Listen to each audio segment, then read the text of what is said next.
After these things, the word of the Lord came unto Abram in a vision, saying, Fear not, Abram, I am thy shield and thy exceeding great reward. And Abram said, Lord God, what wilt thou give me, seeing I go childless, and the steward of my house is this Eliezer of Damascus? And Abram said, Behold, to me thou hast given no seed, and lo, one born in my house is mine heir. And behold, the word of the Lord came unto him, saying, This shalt not be thine heir, but he that shall come forth out of thine bowels shall be thine heir. And he brought him forth abroad, and said, Look now toward heaven, and tell the stars, if thou be able to number them. And he said unto him, So shall thy seed be.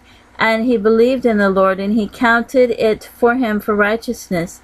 And he said unto him, I am the Lord that brought thee out of Ur of the Chaldees, to give thee this land to inherit it.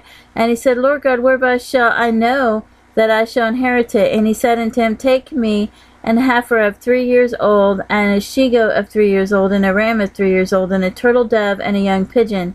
And he took unto them all these, and divided them in the midst, and laid each piece one against another, but the birds divided he not. And when the fowls came down upon the carcasses, Abram drove them away.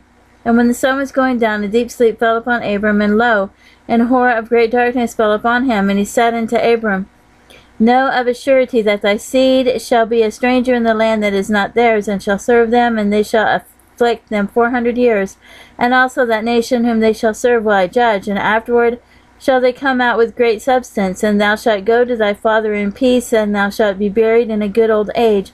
But in the 4th generation they shall come hither again, for the iniquity of the Amorites is not yet full. And it came to pass that when the sun went down, and it was dark, behold, a smoking furnace and a burning lamp that passed between those pieces. And the same day the Lord made a covenant with Abram, saying, Unto thy seed have I given this land, from the river of Egypt unto the great river, the river Euphrates, the Kenites, and the Kenizzites, and the Kadmonites, and the Hittites, and the Perizzites, and the Rephaims, and the Amorites, and the Canaanites, and the Girgashites, and the Jebusites.